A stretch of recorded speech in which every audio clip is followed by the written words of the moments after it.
All right, Chris, we're going to start with a little word association game.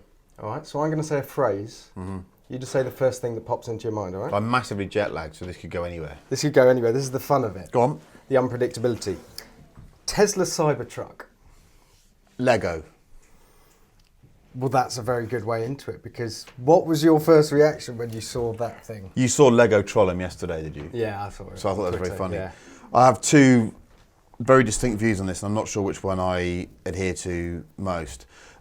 On the one hand, it's the usual utter nonsense from Mr. Musk that just makes you question the validity of everything he does, because it looks like it was designed by a 4-year-old who'd had a sleepless night, and it doesn't seem to bear any kind of scrutiny at all. They then release a video of it doing a tug of war against an F-150 in 2-wheel drive. Yeah, yeah.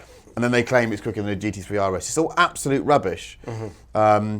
But on the other hand, I think people who are natural disruptors like him come in to sedentary industries or marketplaces and just kick the you-know-what out of it, and they always end up with a result. So he's done it before.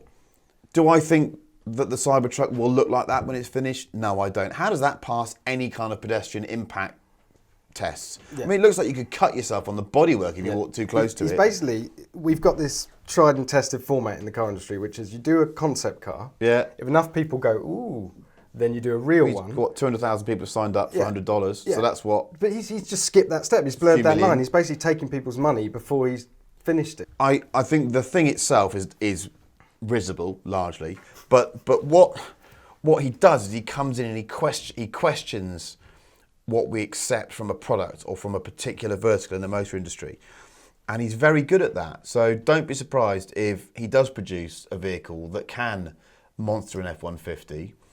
I just think the Cybertruck might be a bit too much of a piss take. Does your inner 8-year-old want one even a little bit?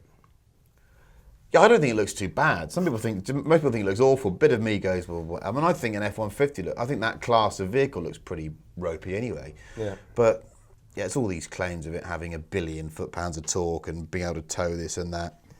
Also, it didn't look like the flatbed was very big to me. No. There wasn't much room. I like the ramp thing. You need to be able to get a European pallet in there. The integrated ramp I thought was quite cool. That's quite cool, with the sort of matching But other than ATV. that, yeah, it's just this normal... And there's 4 cars now he's shown us.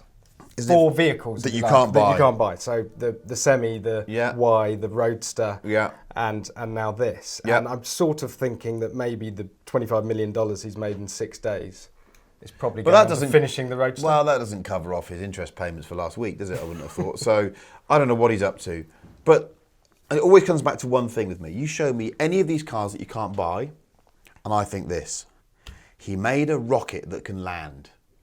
So he can do anything. He can make it. Those I still don't believe those are real. Those videos of they parachute back down to Earth. They don't parachute, mate. They reverse thrust into the ground. He's made a rocket that can land. I think he can do an electric. So he can make an electric pickup, can't he? Yeah. All right. So we'll finish on the hard-hitting, serious question. Yeah.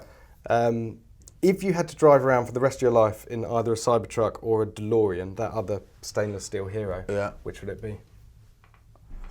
Well, the DeLorean would have to be electric, wouldn't it, I suppose? I'd have a Cybertruck. I mean, the DeLorean is hilariously isn't it? So slow. Yeah, I mean, if you've ever driven one, they're rubbish. Utter tosh. And a bare DeLorean would be fine, but you'd still be tempted to slightly Back to Future it, wouldn't you? Mm-hmm. But no, they're hopeless cars.